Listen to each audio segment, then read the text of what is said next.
جو نقشبندیوں کے بزرگ ہیں.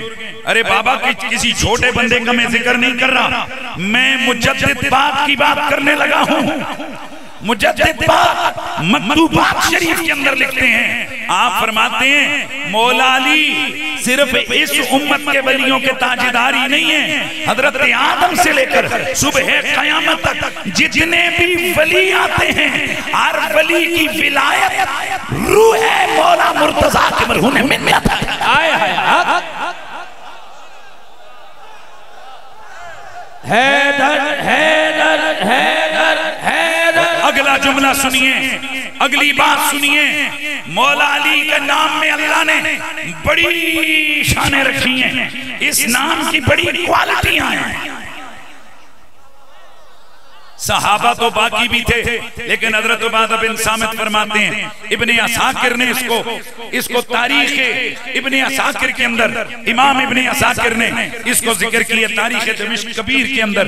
اس کے علاوہ ابن منظور نے بھی اس کو مختصر تاریخ دمشق کے اندر ذکر کیا ہے. سنیے گا میرے نبی کے صحابی حضرت عبادہ بن صامت رضی اللہ تعالی عنہ، آپ فرماتے ہیں کننا نعرف المنافقین ببغضهم علیہ.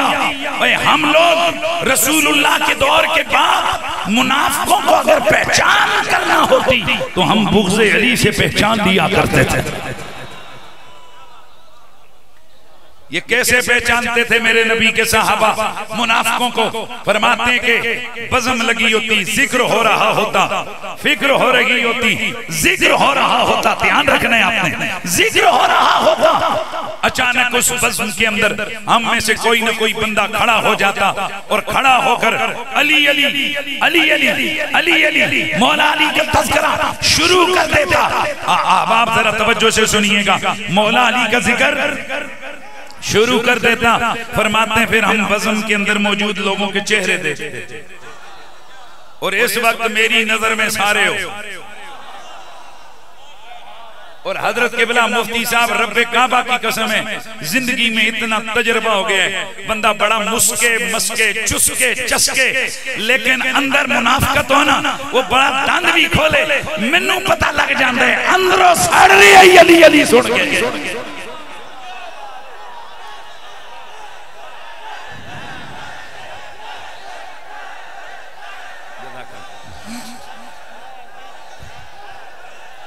اس لیے مصطفیٰ کے صحابہ فرماتے ہیں ہم منافقوں کو علی کے نام سے، علی کے ذکر سے پہچان لیتے تھے. کیسے؟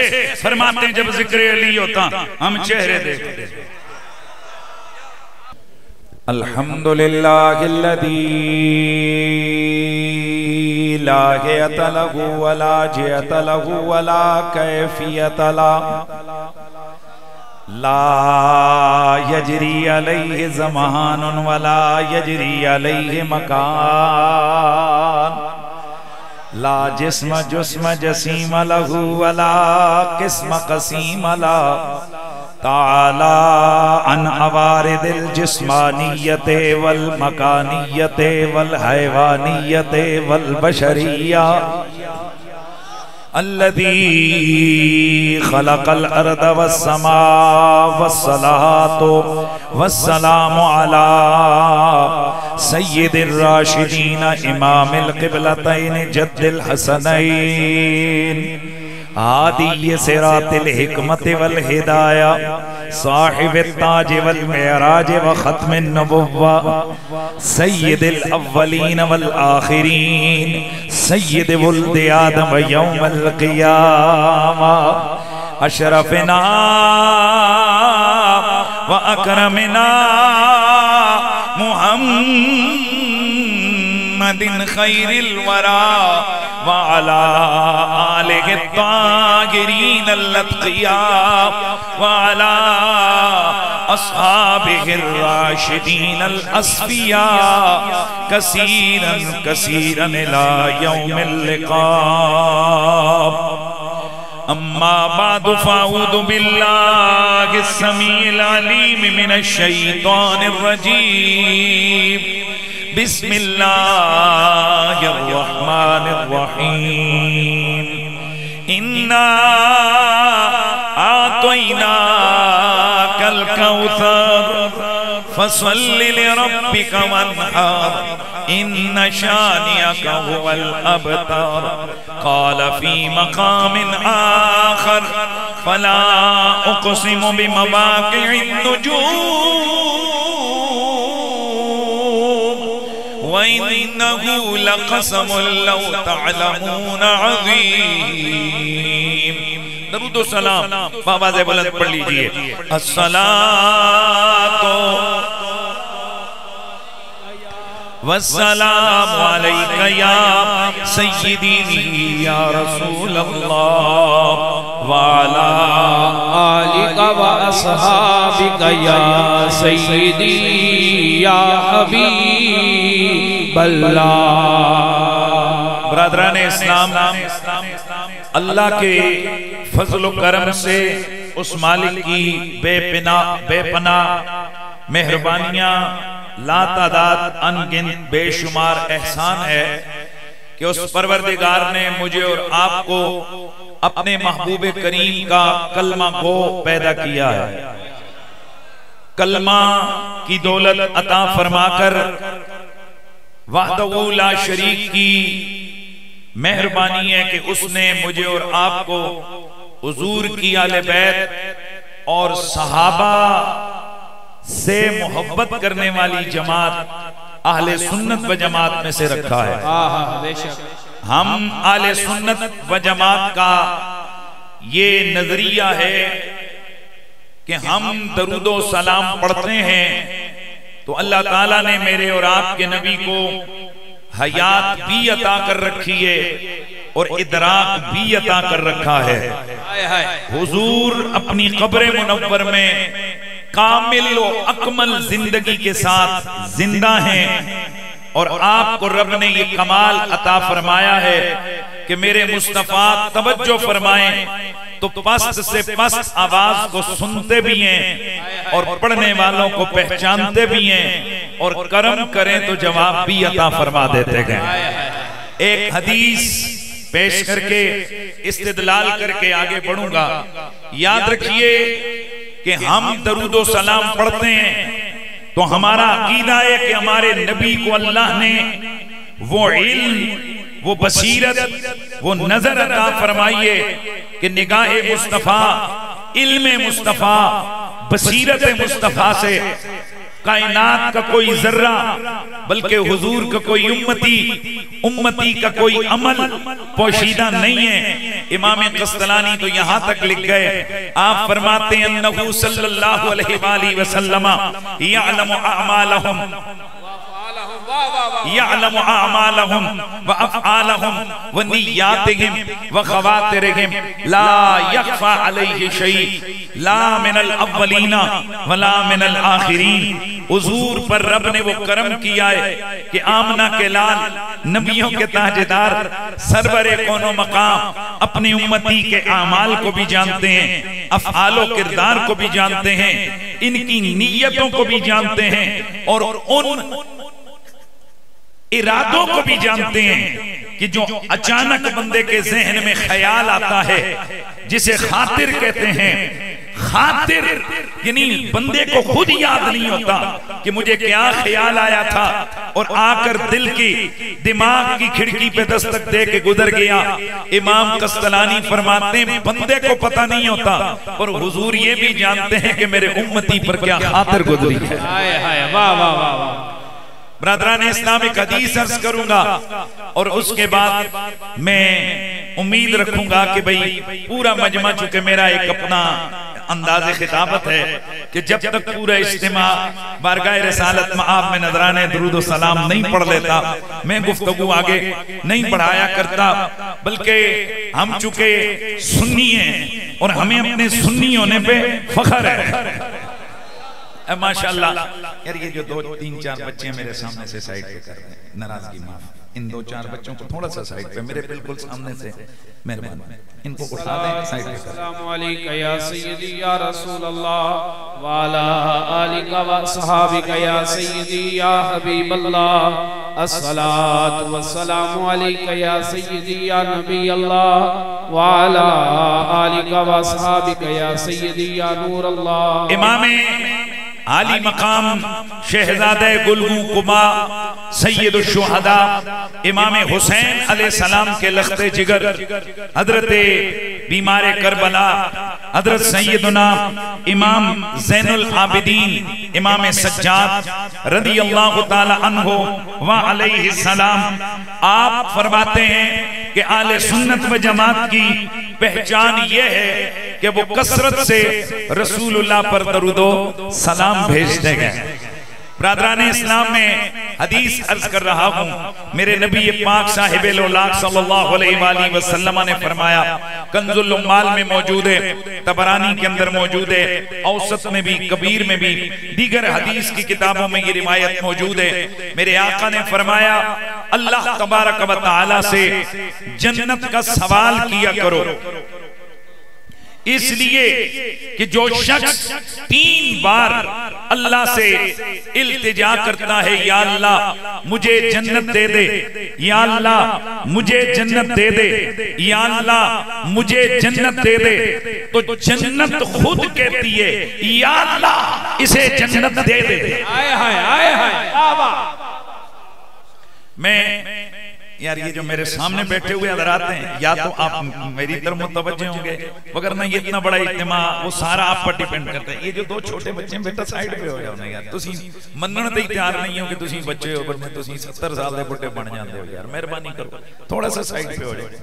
یہاں بعض لوگ بندے جن سے میں خطاب کر رہا ہوں میرے سامنے وہ بندے بیٹھا ہے، مہربانی اس کو اٹھا دیں یار، اس بچے کو اٹھا دیں سائیڈ پہ کر. درود شریف پڑھ لیجیے.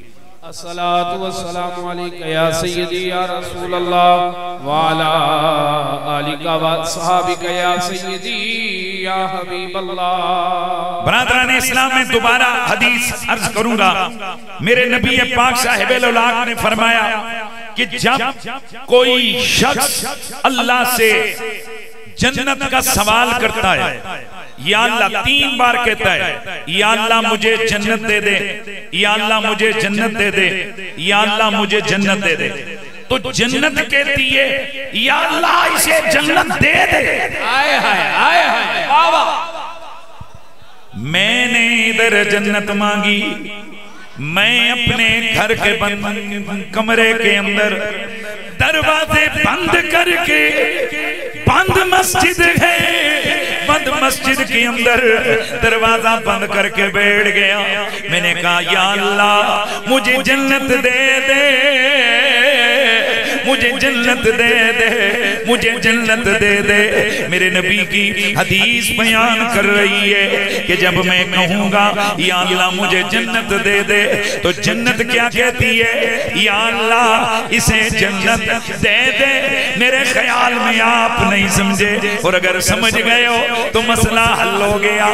مطلب یہ کہ میں نے ادھر بند دروازے کے اندر اللہ سے جنت کا سوال کیا، اللہ سے میں نے جنت مانگی. جنت کو آسمانوں کے اوپر پتہ لگ گیا کہ مجھے اللہ سے کون مانگ رہا ہے، میرا نام کس کی زبان پر آیا ہے. دوستان گرامی اگر یہ اتنی بات سمجھ گئے تو پھر میرا استدلال سنیے.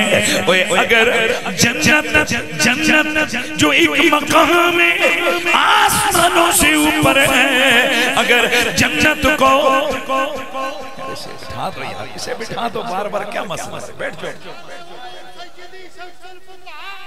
بیٹھ جاؤ. یہ جنت میں نے 3 بار مانگی، اللہ سے مانگی.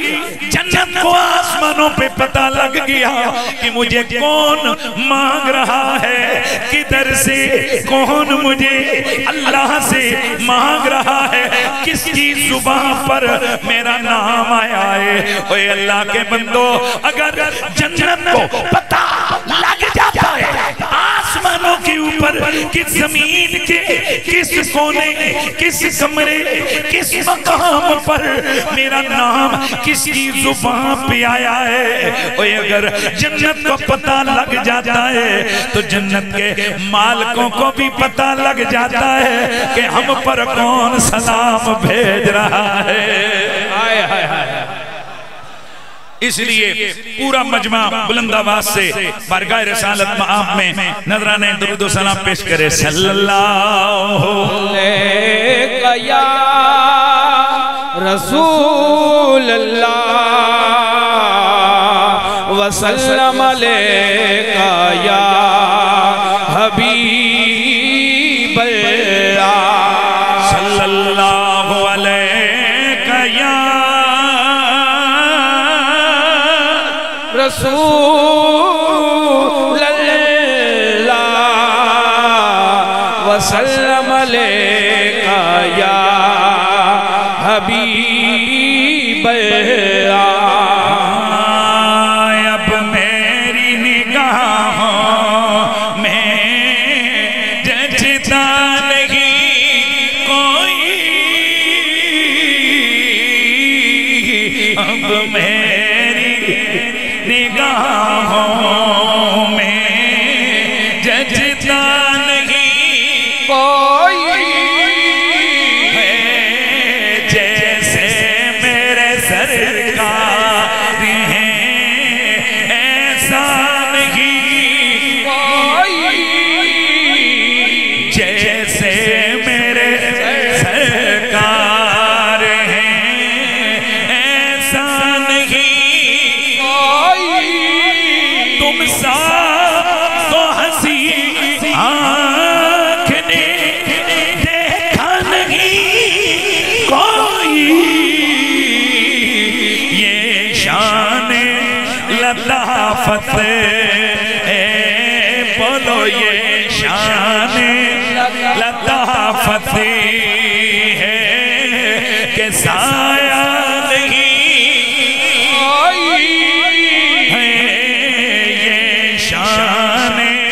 لطافت ہے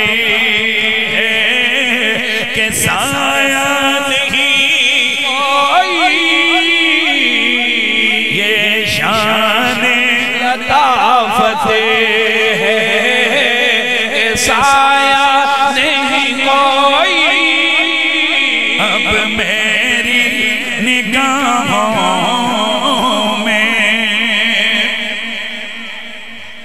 بعد از حمد و صلات لائق صد تعظیم و تکریم وارثان محراب و منبر جمیع علماء ذی قدر و ذی مرتبت بالخصوص فخر العلماء والمشائخ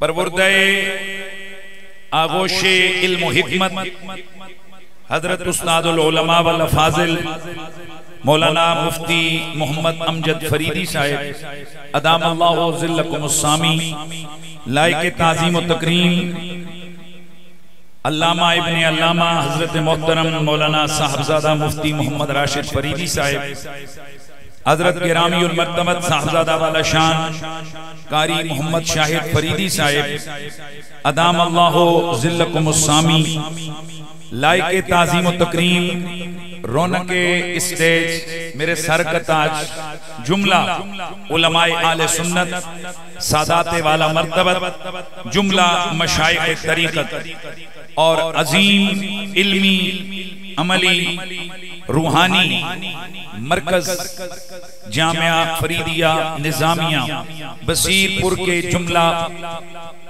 وابستگان متوسلین متعلقین جملہ حاضرین و سامعین السلام علیکم ورحمت اللہ تعالی وبرکاتہ.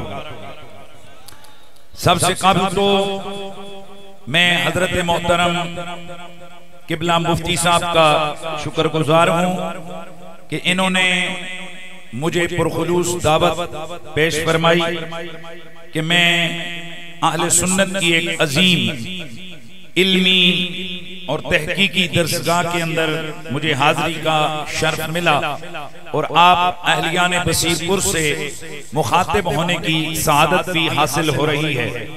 برادران اسلام، آج کی یہ تقریب سعید شمس الفقہاء، استاد العلماء والافاضل، مناظر اسلام حضرت فقیہ اعظم قبلہ پیر محمد احمد فریدی چشتی نظامی رحمہ اللہ تعالی، ان کے اور حضرت خواجہ خواجگاں خواجہ معین بے کساں تاجدار کشور ہند حضرت سلطان الفقراء سیدنا و مرشدنا خواجہ خواجگاں خواجہ معین الدین چشتی اجمیری اور حضرت والا مرتبت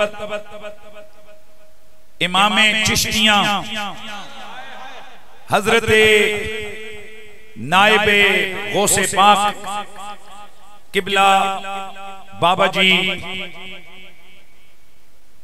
فرید الدین چشتی رحمت اللہ تعالی علیہ، ان احباب کے عرس مبارک کی یہ تقریب سعید ہے اور ہم اہل سنت و جماعت ہیں۔ اب میں کوئی تمہید میری نہیں ہے، میں بغیر تمہید کے چونکہ میرے جیسے خطیب کے لیے یہ جو وقت کی تلوار ہوتی ہے یہ بڑی سخت ہوتی ہے، کافی سارا وقت بیت گیا ہے اور میں چاہوں گا کہ ہم بغیر کسی لمبی تمہید کے ہم فوراً اپنے عنوان کی طرف آئیں۔ آج کی یہ تقریب عرس کی تقریب ہے اور عرس ہم اہل سنت و جماعت کے عرف میں ایسی محفل ذکر و فکر کو کہتے ہیں جس میں عقائد اسلامیہ کی تبلیغ ہو، جس میں عمل کے حوالے سے تربیت ہو، جس میں قرآن و سنت کا بیان ہو، خوف خدا کے دروس ہوں، اللہ کا ذکر ہو، قرآن کی تلاوت ہو، مصطفیٰ کریم کی سیرت و صورت کے تذکار ہوں، اصحاب و آل بیت اطہار کے عظیم کردار کو امت کے سامنے بیان کیا جائے۔ الغرض جس محفل میں سیرت و صورت محمدی امت کے سامنے بیان کی جائے اور پھر اختتام پر اس سارے ثواب کو جس ہستی کا عرس ہو اس کے ایصال ثواب کے طور پر اسے بخش دیا جائے، تو اس محفل ذکر و فکر اور محفل ایصال ثواب کو ہم اہل سنت و جماعت عرس کی محفل کہتے ہیں۔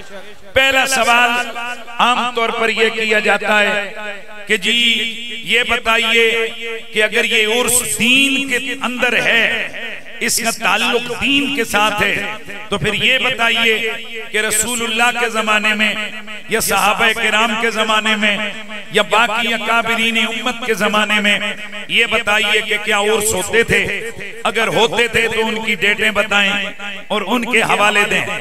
سب سے پہلا جواب تو میں الزامی دوں گا، میں یہ کہوں گا کہ ظاہر ہے میں جب نبی پاک سے کوئی چیز بیان کروں گا تو آپ مجھے کہو گے حدیث صحیح کا حوالہ دو، مہربانی آپ مجھے کہیں گے حدیث صحیح کا حوالہ دو، تو میں اسی جملے پر ہی اپنے جواب کی بنیاد رکھتا ہوں کہ کیا کوئی بندہ ثابت کر سکتا ہے کہ نبی پاک نے کبھی حدیث پہ حکم لگایا ہو کہ حدیث صحیح ہوتی ہے، حدیث ضعیف ہوتی ہے، حدیث معضل ہوتی ہے، حدیث مدلس ہوتی ہے، حدیث مردود ہوتی ہے، حدیث شاذ ہوتی ہے، حدیث منکر ہوتی ہے، یا کیا صحابہ نے حدیث کی یہ قسمیں بیان کی؟ کیا آئمہ کیا صحابہ کرام نے یہ بیان کی؟ نہیں کی۔ اگر کی ہیں تو مجھے حوالہ دو، اور اگر نہیں کی ہیں تو پھر یہ آج جو تم ڈنکے کی چوٹ پہ کہتے ہو یہ حدیث صحیح ہے، یہ ضعیف ہے، یہ موضوع ہے، یہ معضل ہے، یہ شاذ ہے، یہ منکر ہے، یہ مدلس ہے، تو بتاؤ یہ تم حدیث کے ساتھ یہ نام کدھر سے لے کے آئے؟ تو فوراً جواب دیتے ہیں اصل میں حضور کے دور میں حدیث تھی، یہ حدیث کی قسمیں یہ علم الحدیث کے ذریعے سے آئی ہیں، اور علم الحدیث اسی حدیث کے علم کو حاصل کرنے کے لیے اس کا تدوین کی گئی اور اس کی ضرورت پڑی، اور یہ بعد میں ہوا۔ اسی طرح ہم کہتے ہیں حضور کے دور میں ولی تھے، ولیوں کے مزار بھی تھے۔ آگے چل کے میں بتاؤں گا کہ یہ عرص ہم نے سیکھا ہی حضور سے ہے۔ حضور کی پاک طیب حیات کے اندر ولی بھی تھے، اللہ والوں کی شانیں بھی تھیں، ان کی کرامتیں بھی تھیں، آواز آنی چاہیے، ان کی کرامتیں بھی تھیں، لیکن اس طرح سے تدوین علم تصوف نہیں تھا۔ بعد میں ضرورت پڑی جب 1 نمبر 2 نمبر کا چکر شروع ہوا اور منکروں کی انٹری ہوئی، تو پھر ضرورت پڑی اس بات کی کہ ایک علم کے طور پر علم تصوف کی تدوین کی جائے تاکہ پتہ لگ جائے 1 نمبر کون ہوتا ہے، 2 نمبر کون ہوتا ہے، منکر کون ہوتا ہے، ارے منافق کون ہوتا ہے، اللہ کا سچا عاشق کون ہوتا ہے۔ یہ اس لیے ضرورت، جیسے علم الحدیث کی تدوین ضرورت پڑی تو ہوئی، اسی طرح علم تصوف کی تدوین ضرورت پڑی تو ہوئی۔ اب آپ کہیں گے آپ نے دعویٰ کیا ہے کہ حضور کے دور میں بھی عرس ہوتا تھا، جی بالکل ہوتا تھا۔ گرامی المرتبت حاضرین و سامعین، مصنف عبدالرزاق، سبحان اللہ، مصنف عبدالرزاق آل سنت کی مین اسٹریم حدیث کی کتابوں میں سے ایک حدیث کی کتاب ہے عمدۃ القاری شرح صحیح بخاری۔ امام ابن کثیر نے، امام بیضاوی نے، اس کے علاوہ 25 سے زیادہ محدثین اہل سنت نے یہ روایت ذکر کی ہے۔ حضرت محمد بن ابراہیم رضی اللہ تعالی عنہ آپ فرماتے ہیں کان النبی یأتی قبور الشہداء عند رأس الحول فیقول السلام علیکم بما صبرتم فنعم عقبى الدار قال وكان ابو بکر و عمر و عثمان یفعلون ذلك۔ توجہ سے سنیے، صحابی کہتے ہیں کہ اللہ کا نبی ہر سال کے اختتام پر شہدائے احد کے مزاروں پر تشریف لے جاتے تھے۔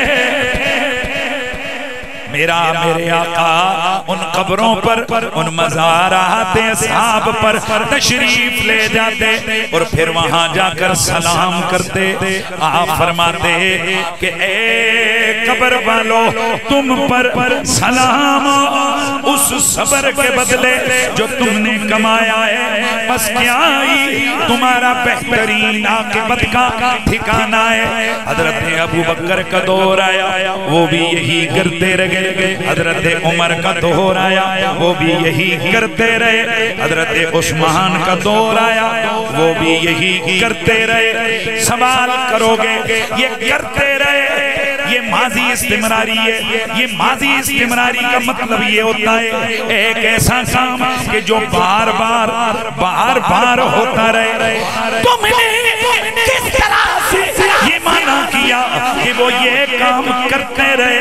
میں نے کہا حدیث کے لفظیں کان النبی یاتی مضارع ہے، پیچھے کانا داخل ہوا، جس کا مطلب یہ ہوا کہ ہر سالوں سال میرا نبی شہدائے احد کے مزاروں پر خود بھی آتے رہے، صحابہ کو بھی لے کر آتے رہے۔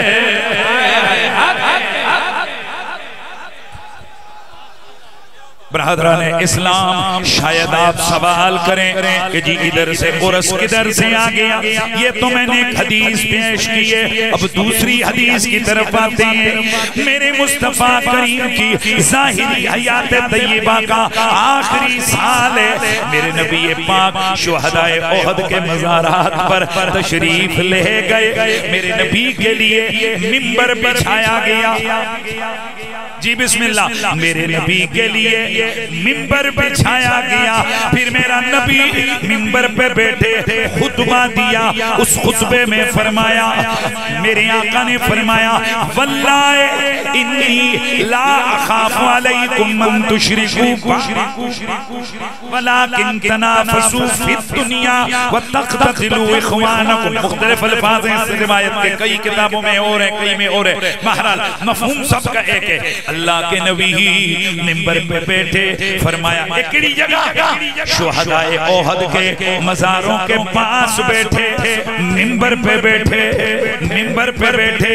یہ حدیث آپ نے سن لیے کہ ہر سال کے اختتام پر میرا نبی تشریف لے جاتے، منبر بچھ گیا، نبی نے خطبہ دیا، لفظ منبر بتا رہا ہے، آپ کے سامنے 2-4 لوگ 20-50 لوگ نہیں تھے، وگرنہ اتنے لوگوں کے لیے منبر بچھانے کی ضرورت نہیں پڑتی۔ پتہ چلا مجمع اصحاب ہے، کثرت اصحاب ہے، میرا نبی منبر پر بیٹھ کے انہیں خطبہ دے رہے ہیں، عقیدے کی بات ہو رہی ہے، عمل کی بات ہو رہی ہے۔ برادران اسلام، یہاں سے پتہ چلا کہ اللہ کے نیک بندوں کے مزاروں کے پاس جانا، مجمع لگانا، پھر کوئی بیٹھ کر اللہ کے دین کی بات کرے جسے ہم اپنے عرف میں عرس کہتے ہیں، تو یہ کام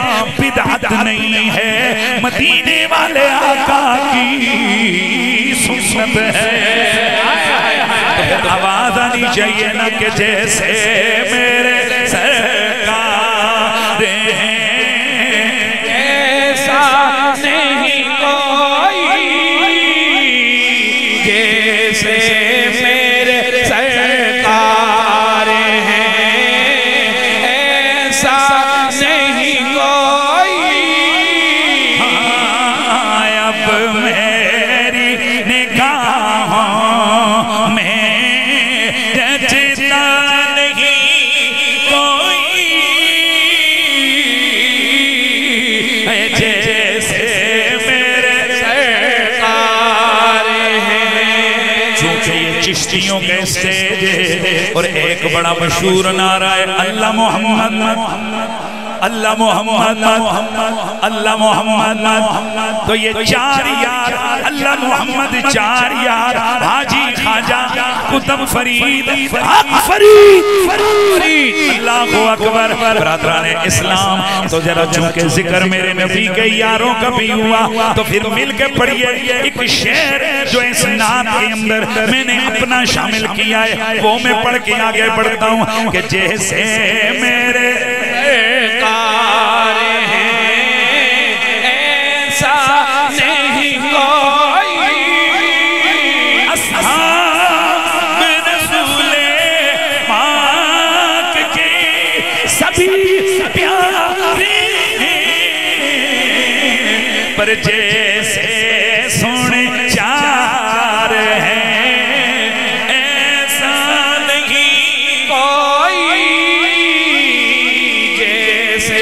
سونے 4 ہیں ایسا نہیں کوئی، ہے جیسے میرے سرکار ہیں۔ تو جب بات طے ہو گئی کہ اللہ والوں کے مزاروں کے قریب جمع ہونا، وہاں دین کی باتیں سننا سنانا، یہ بدعت نہیں ہے، یہ مدینے والے آقا کی سنت ہے۔ تو پھر آئیے یہاں بھی اللہ والے کے عرس کی تقریب ہے، اور اس تقریب میں نے قرآن مجید برہان رشید کی سورہ کوثر کی آپ کے سامنے تلاوت کی ہے۔ میں یہی بیٹھے بیٹھے سوچ رہا تھا کہ میں کون سا عنوان چنوں۔ قبلہ حضرت نے اِنَّا آتَيْنَاكَ الْكَوْثَرَ پڑھی، میرا بھی دماغ روشن ہو گیا۔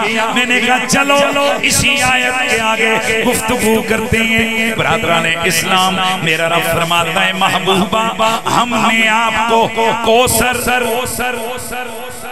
جی ہم نے آپ کو کوثر عطا فرما دیے، ہم نے آپ کو کوثر، یہ ریپیٹ کم کریں گے، کو بھی تھوڑا کم کریں، ہم نے آپ کو کوثر عطا فرما دیے۔ یہ کون کہتا ہے؟ اللہ وحدہ لا شریک۔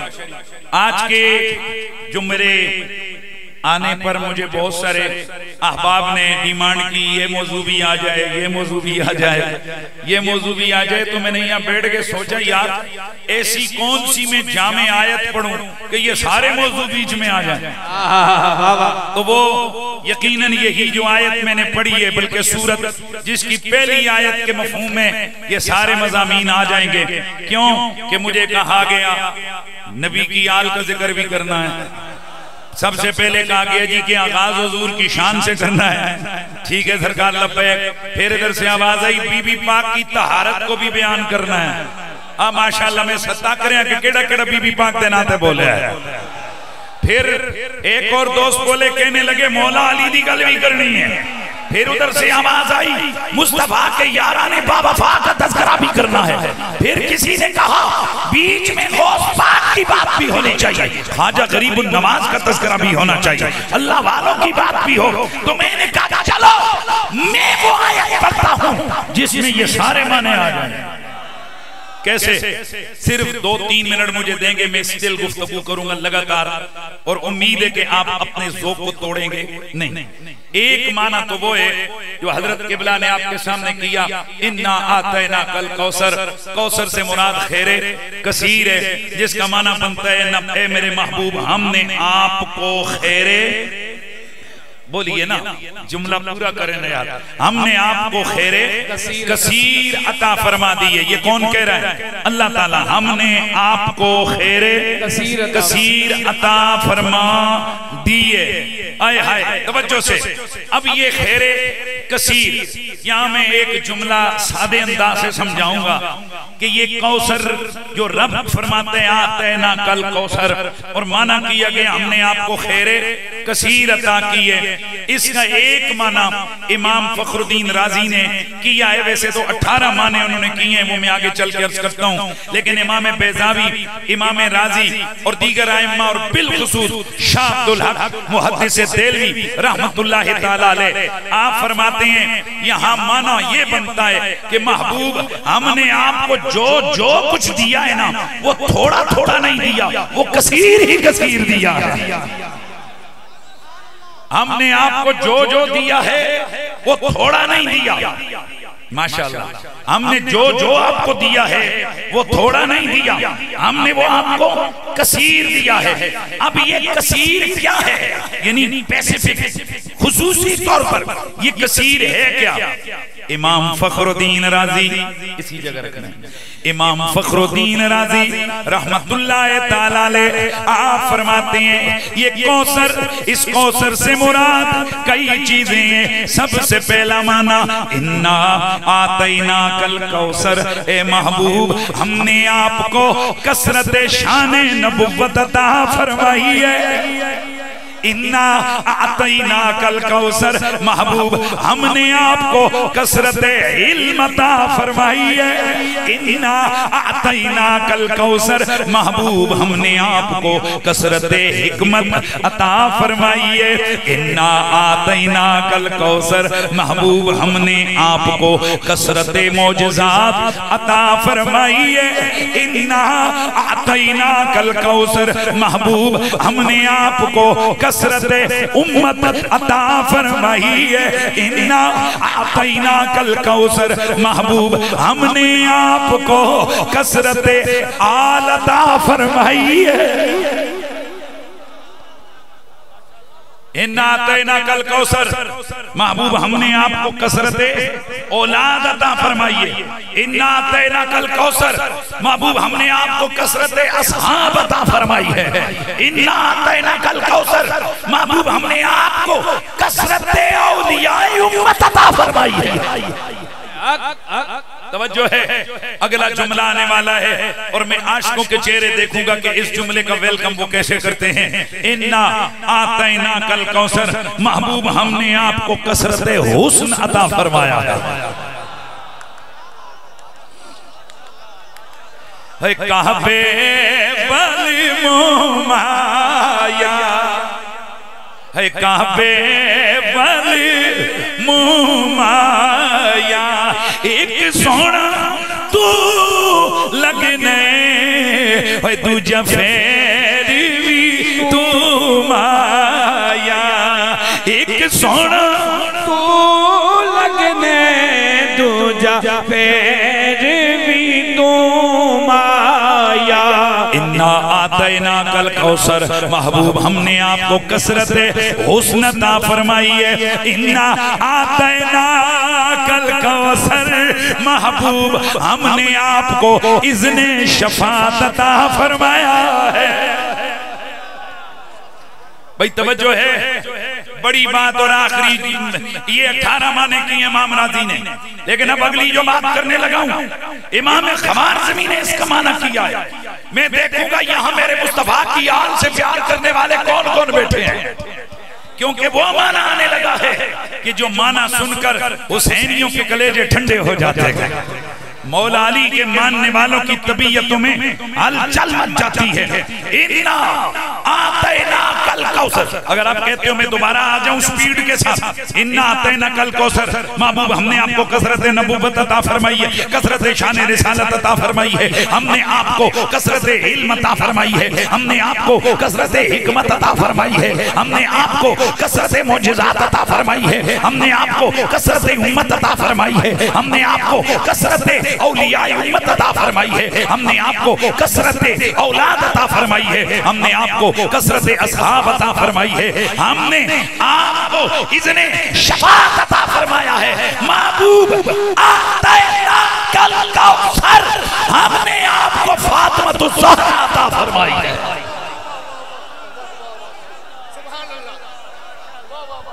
جسے سمجھ آ گیا جسے سمجھ آ گیا ماشاءاللہ. حیدر کی صدا لگے تو پھر عاشق دھیمے نہیں بولتے. حیدر حیدر حیدر حیدر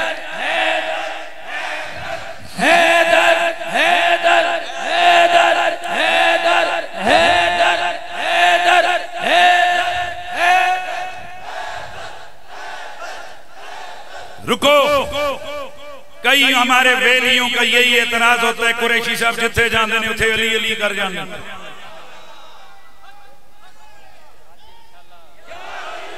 جہاں یہ جاتے ہیں وہاں علی علی ہوتا ہے. جی کوئی موسم ہوتا ہے, کوئی دن ہوتا ہے, کوئی مہینہ ہوتا ہے. اور پھر جناب صحابہ تو باقی بھی ہیں. یہ زور لگا کے علی علی کیوں؟ میں نے کہا پہلا جواب ہے الزامی.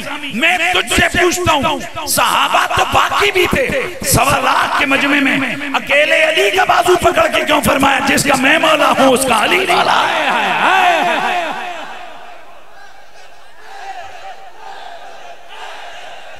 اس کا مطلب یہ ہے کہ علی کی کوئی ایکسٹرا الگ سے شان ہے کہ میرا نبی چاہتا ہے کہ میرے صحابہ کی بزم نور میں جس بندے کا ہاتھ میں پکڑ کے لہراؤں وہ علی بن ابی طالب ہونا چاہیے.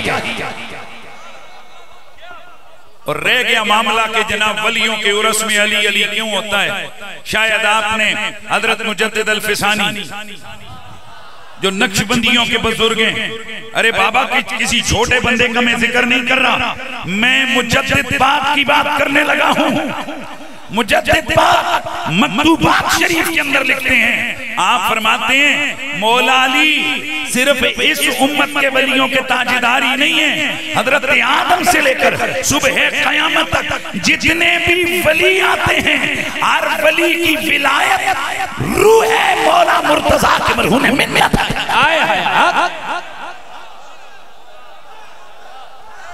حیدر حیدر حیدر حیدر. اگلا جملہ سنیے، اگلی بات سنیے. مولا علی کے نام میں اللہ نے بڑی شانیں رکھی ہیں، اس نام کی بڑی کوالٹیاں ہیں. صحابہ تو باقی بھی تھے، لیکن حضرت عبادہ بن صامت فرماتے ہیں ابن عساکر نے اس کو تاریخ ابن عساکر کے اندر، امام ابن عساکر نے اس کو ذکر کیا تاریخ دمشق کبیر کے اندر. اس کے علاوہ ابن منظور نے بھی اس کو مختصر تاریخ دمشق کے اندر ذکر کیا ہے. سنیے گا میرے نبی کے صحابی حضرت عبادہ بن صامت رضی اللہ تعالی عنہ، آپ فرماتے ہیں کننا نعرف المنافقین علیہ، ہم لوگ رسول اللہ کے دور کے بعد منافقوں کو اگر پہچان کرنا ہوتی تو ہم بغض علی سے پہچان لیا کرتے تھے. یہ کیسے پہچانتے تھے میرے نبی کے صحابہ منافقوں کو؟ فرماتے ہیں کہ بزم لگی ہوتی، ذکر ہو رہا ہوتا، فکر ہو رہی ہوتی، ذکر ہو رہا ہوتا، دھیان رکھنا ہے آپ نے، ذکر ہو رہا ہوتا، اچانک اس بزم کے اندر ہم میں سے کوئی نہ کوئی بندہ کھڑا ہو جاتا اور کھڑا ہو کر علی علی علی علی علی علی مولا علی کا تذکرہ شروع کر دیتا. آپ ذرا توجہ سے سنیے گا، مولا علی کا ذکر شروع کر دیتا. فرماتے ہیں پھر ہم بزم کے اندر موجود لوگوں کے چہرے دیکھتے اور اس وقت میری نظر میں سارے ہو، اور حضرت قبلہ مفتی صاحب رب کعبہ کی قسم ہے زندگی میں اتنا تجربہ ہو گیا ہے، بندہ بڑا مسکے مسکے چسکے چسکے، لیکن اندر منافقت ہونا، وہ بڑا دند بھی کھولے منوں پتہ لگ جاندے ہے اندروں سڑ رہی ہے علی علی سن کے.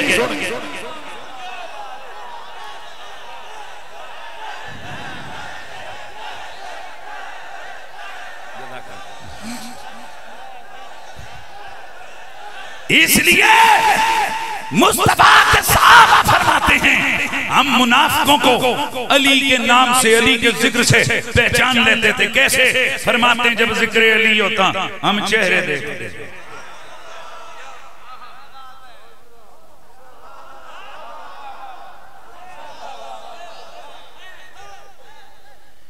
جس چہرے پہ رونق آ جاتی سمجھ جاتے اپنا ہے، جس چہرے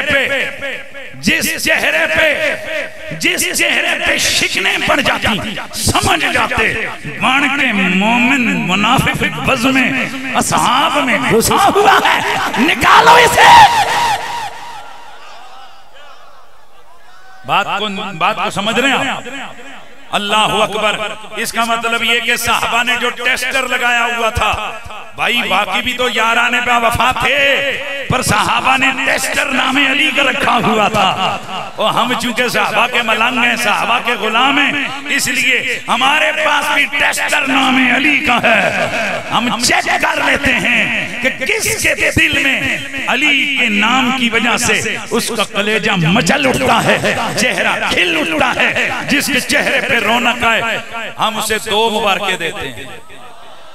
لیکن معذرت سے حضرت چونکہ میں ایک دینی درسگاہ میں بیٹھا ہوں، ذرا میں دھیمے اور تحت لفظ بولوں گا.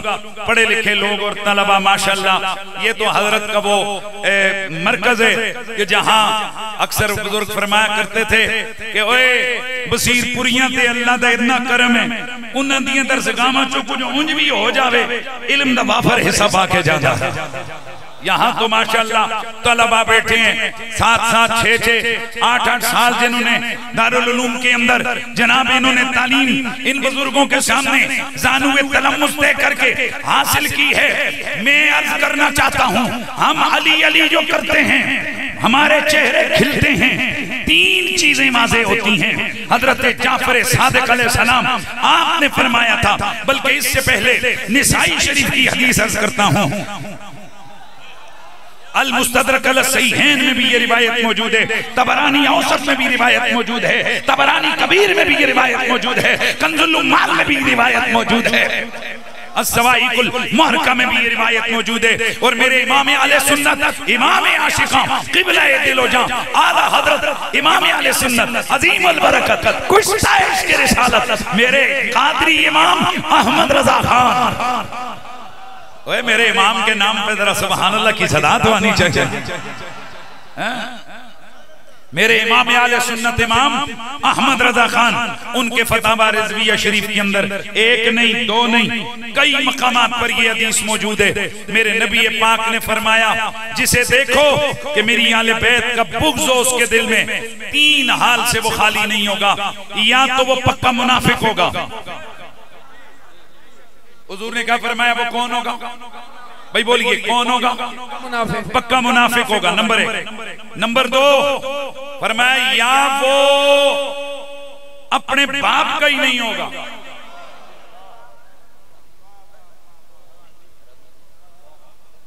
اے لفظ جڑا پیو دا نہ ہوے او کون ہوندے او تے سانو پتہ ہی ہے. اینو سادہ سمجھاواں.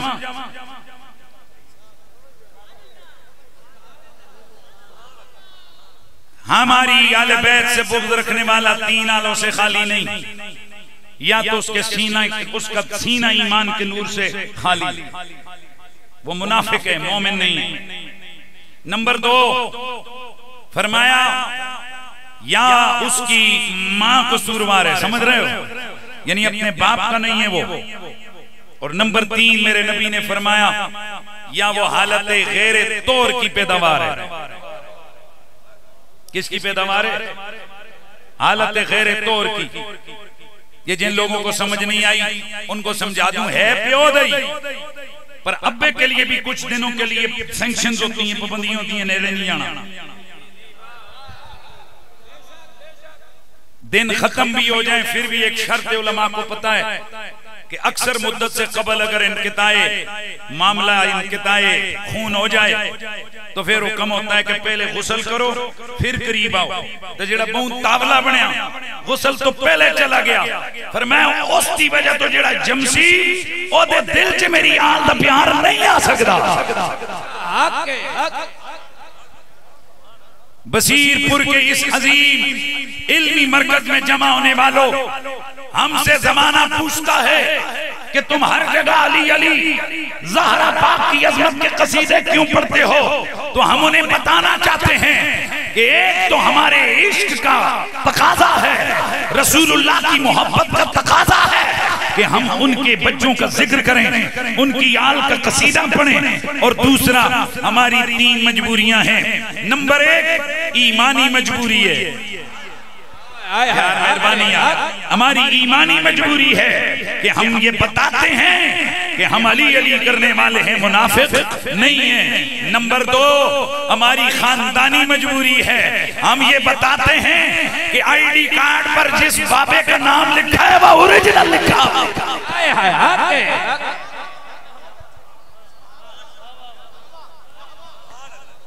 تیسرا جملہ بولنے لگا ہوں. نمبر 3 ہم یہ بتا رہے ہوتے ہیں کہ ہمارا والد نیک سیرت گزرا ہے.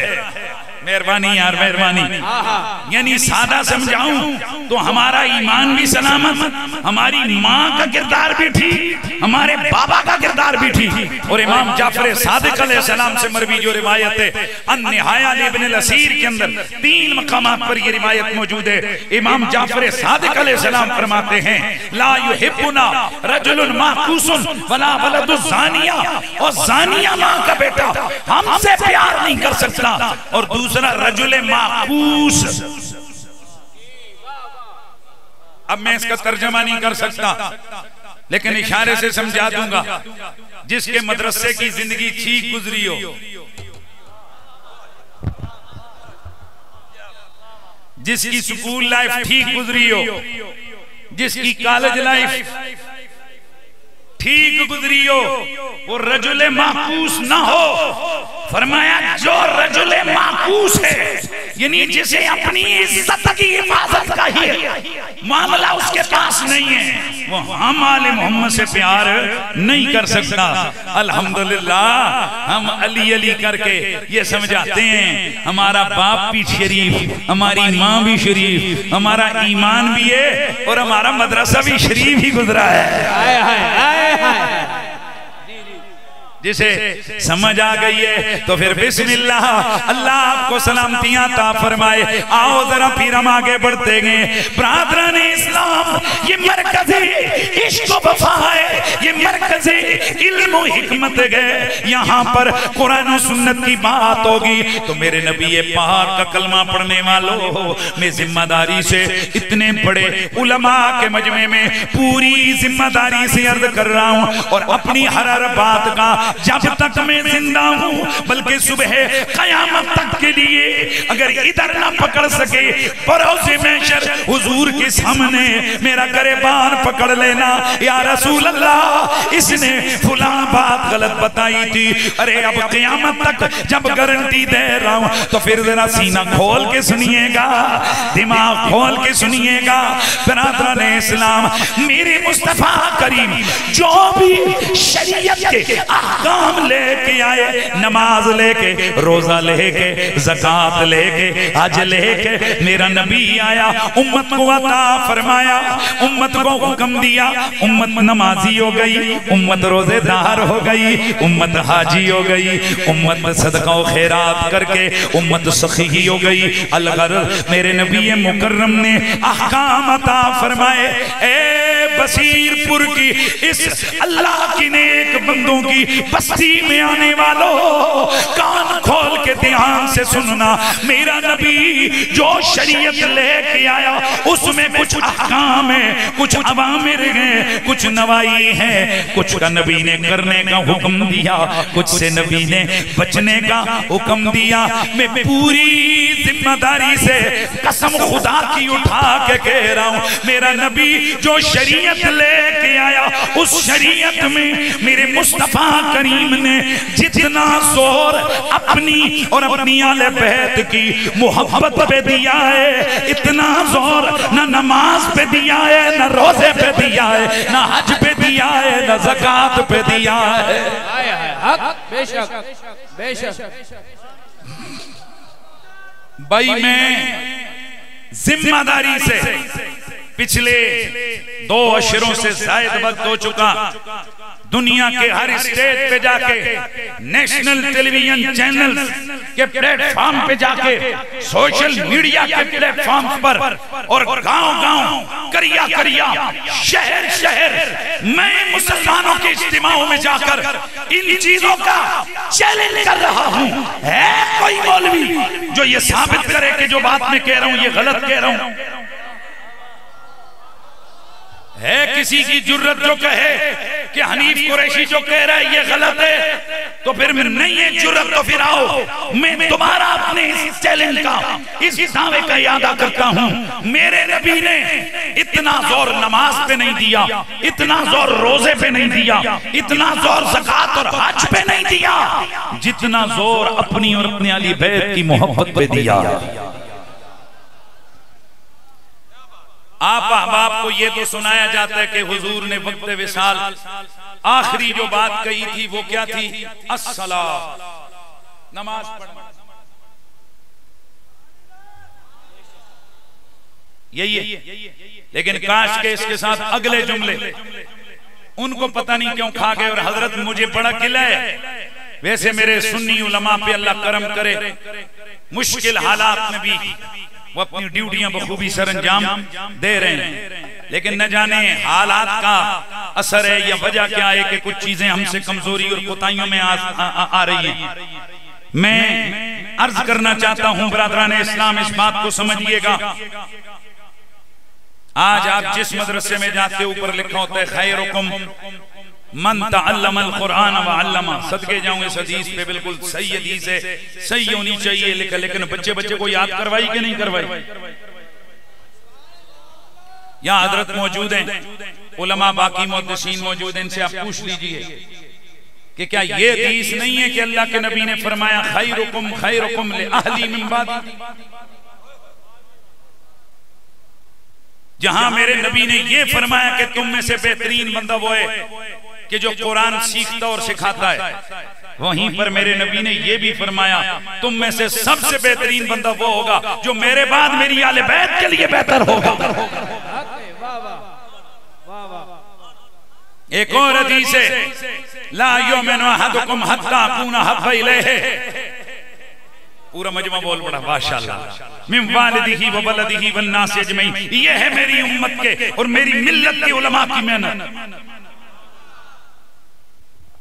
اس دن ایک نیشنل سطح کی میٹنگ تھی، اس میں بیٹھا تھا تو ایک، یہ کئی ہوتے ہیں جن کو پتہ ہی نہیں ہوتا یہ مارکیٹ میں کیا ہو رہا ہے، یہ معاشرے میں کیا ہو رہا ہے، تو ایک صاحب بڑے جذباتی پن کا مظاہرہ کر کے کہتے ہیں میں تو حیران ہوتا ہوں یہ جو بریلوی سکول آف تھاٹ ہے، یہ لوگ اتنے جذباتی ہیں، اتنے جذباتی ہیں، اتنے جذباتی ہیں۔ میرا نمبر ہے، میں نے کہا حضرت صاحب آپ بات پوری کرتے تو پھر مزہ آتا، ہم جذباتی ہیں پر اپنی ذات کے لیے نہیں، مصطفیٰ کی آن کے لیے، بان کے لیے، شان کے لیے۔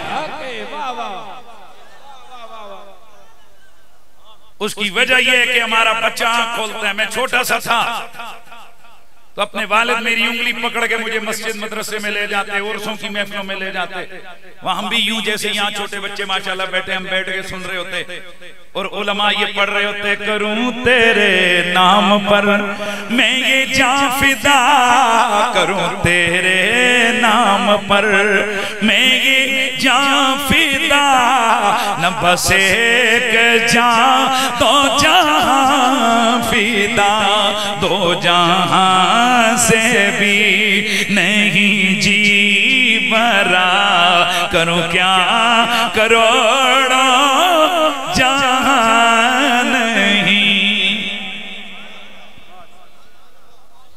ہماری تو بچپن کی تربیت یہ ہے، جیئیں گے تو حضور کے لیے، ماشاءاللہ یار ماشاءاللہ، جیئیں گے تو حضور کے لیے، مریں گے تو حضور کے لیے۔ میں پرائمری سکول میں پڑھتا تھا، ہماری بزم ہوتی، اللہ بخشے ہمارے ایک استاد ہوتے تھے، تو وہ نعرہ یہ انہوں نے اس وقت سکھایا تھا، غلام ہیں غلام ہیں غلام ہیں، غلام یہ رسول میں موت بھی قبول ہے۔ او بھائی جان، یہ ہمارے آرمی والے جوانوں کو اللہ سلامت رکھے، بارڈروں پہ اس وقت ملک کی سرحدوں کی حفاظت میں یہ لوگ جنگ کر رہے ہیں، لڑ رہے ہیں، جانے دے رہے ہیں، اور ہماری آرمی سٹرونگ ہے کہ 80ویں مزاحہ پہ کر دیں، ورنہ آج ہماری حالت یوکرین والی ہوتی تو پھر کیا ہوتا۔ اونج مستیاں نہ کرو، تمہارے پاس فتح 1 فتح 2 غوری نصر یہ سارے ہیں، تو اس واسطے جناب والا میزائل چل رہے ہیں تو تسی مزے نال بیٹھے سگریٹ بھی پھوک رہے ہو تے نال تک رہے ہو، او جا رہے ہے نا۔ اللہ ہمارے فوجیوں کو سلامت رکھے جو ملک کی سرحدوں کی حفاظت میں مگن اور مشغول ہیں، لیکن توجہ کیجئے، ان فوجیوں کو ٹریننگ دی جاتی ہے 2 مہینے 6 مہینے سال 2 سال۔ ادھر میرے ادھر دیکھو، ان کی ایسی ٹریننگ ہوتی ہے جیسے ہی کوئی ان کا سینئر نظر وہ پاویں ہتھ شاپر بھی چاہے اسی آؤٹ آف کنٹرول ہو جاتے ہیں جب سینئر اپنے کو دیکھتے ہیں، ٹھک مار دینے سلوٹ تے بندہ پکڑ لے وے، نہیں نہیں، ہماری بنیادی تربیت میں ہماری ٹریننگ میں شامل ہے سینئر کو سلوٹ کرنا ہے، سینئر کی رسپیکٹ کرنی ہے۔ تے پاپا تہاڈی 2 سال دی ٹریننگ ہے تے بازاراں وچ بھی ٹھک مار دے ہو، ساڈی تے پوری زندگی دی ٹریننگ ہے، غلامی رسول میں موت بھی قبول ہے۔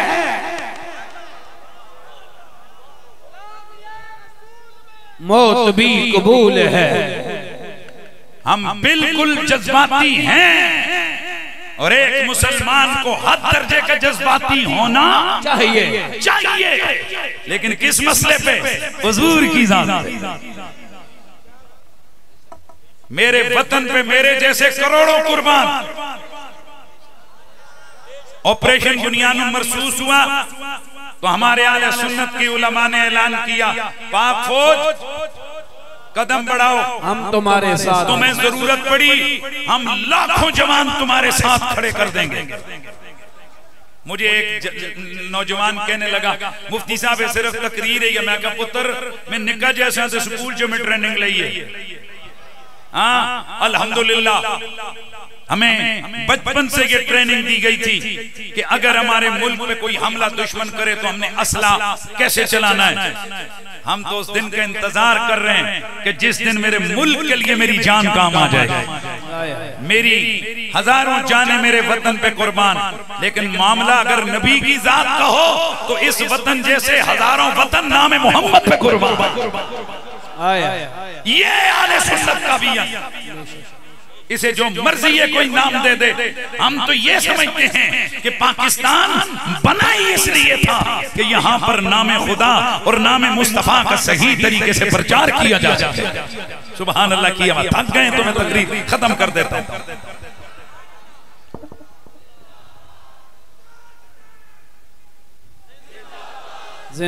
نعرہ تاجدار ختم نبوت کا ڈھیلے نہیں لگانا ہے، تاجدار ختم نبوت،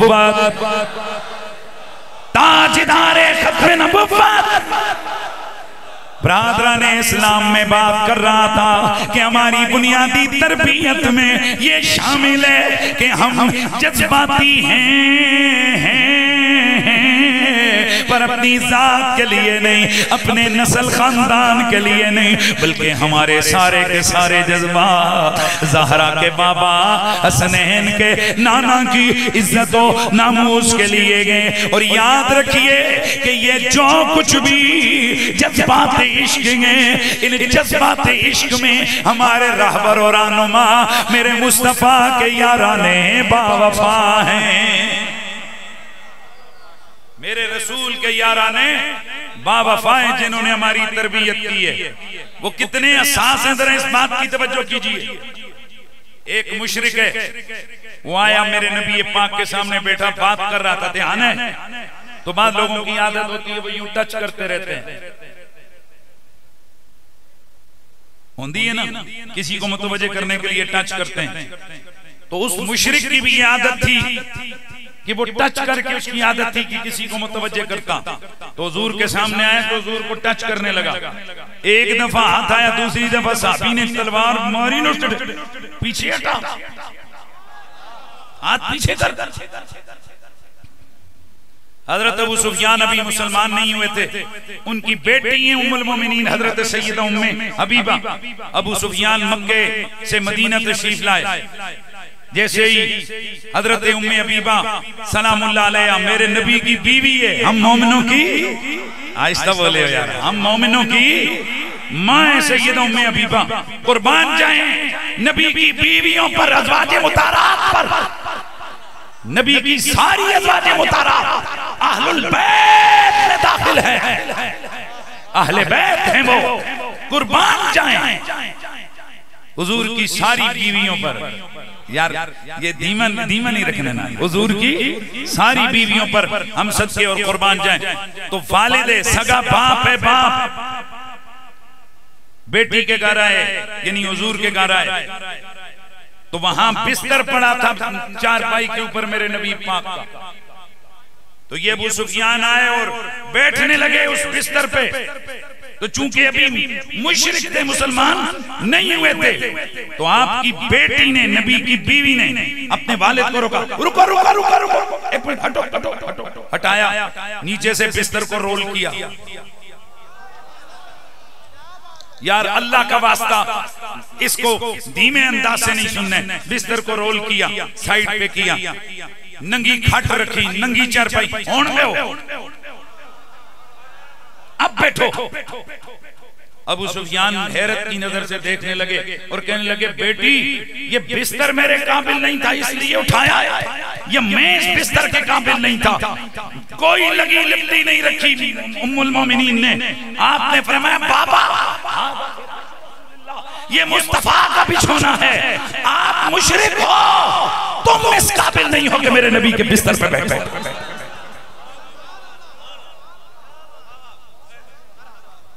کیا نام دو گے اس ادا کو؟ کیا نام دو گے اس انداز فکر کو؟ اسے انتہا پسندی کہتے ہو تو ہم انتہا پسند ہیں، اسے جو مرضی یہ نام دو۔ ارے بابا ہم تو حضور کی ذات کے حوالے سے اتنے جذباتی ہیں، جملہ پورا کرنا، بصیر پور میں پیغام دے کے جا رہا ہوں۔ آپ سے اگر کوئی پوچھے کہ نبی کا عاشق نبی کے لیے کیا کر سکتا ہے، تو آپ آرام سے دھیمے لہجے سے کہہ دینا، نبی کا عاشق نبی کے لیے جان دے بھی سکتا ہے اور جان لے بھی سکتا ہے۔ یا علی برادران اسلام تھوڑی بات آگے بڑھائیں. سب سے بندہ عزت اگر گھر میں کسی کی کرتا ہے تو وہ ماں باپ ہوتے ہیں. اب آئیے یار غار مصطفیٰ، یار غار مصطفیٰ افضل البشر بعد الانبیاء بالتحقیق سیدنا ابو بکر صدیق رضی اللہ تعالیٰ عنہ، آپ کے سامنے آپ کے والد ابو قحافہ نے ابھی اسلام قبول نہیں کیا تھا. میرے نبی کے خلاف کوئی بات کی تو حضرت ابو بکر صدیق نے زور کا تھپڑ مارا. کسے؟ اپنے باپ کے منہ پر. وہ بے ہوش ہو کے زمین پہ گر پڑے. میرے نبی مکرم رؤوف الرحیم صلی اللہ علیہ وآلہ وسلم کی خدمت اطہر میں گئے. جا کے عرض کی آقا میں نے باپ کو تھپڑ مارا. اللہ کی قسم اگر میرے پاس تلوار ہوتی تو میں اس کا سر تن سے جدا کر دیتا. برادران اسلام میں آپ سے عرض کر رہا ہوں، میں آپ سے سوال کر رہا ہوں، آپ ذرا مجھے بتائیے یہ کون سا جذبہ ہے کہ بیٹا کہتا ہے کہ میں باپ کا سر تن سے جدا کر دیتا؟ اور یہ خوش کتابیں ہی نہیں ہیں، نبی کے یاروں نے ایسا کیا بھی ہے. حضرت ابو عبیدہ بن الجراح رضی اللہ تعالیٰ عنہ میرے نبی کے صحابی ہیں. میرے نبی پاک کے خلاف سگا باپ جراح اس نے کوئی غلط جملے بولے، بیٹے نے منع کیا، بابا میرے نبی کو کچھ نہ کہو، ماشاءاللہ میرے نبی کو کچھ نہ کہو. والد باز نہ آیا اور شدت کا جملہ بولا، پھر منع کیا میرے نبی کو کچھ نہ کہو، پھر باز نہ آیا. چنانچہ باپ کا سر پکڑا، تلوار ماری، سر کاٹ کے لے گئے، میرے نبی کے قدموں میں جا کے پھینکا.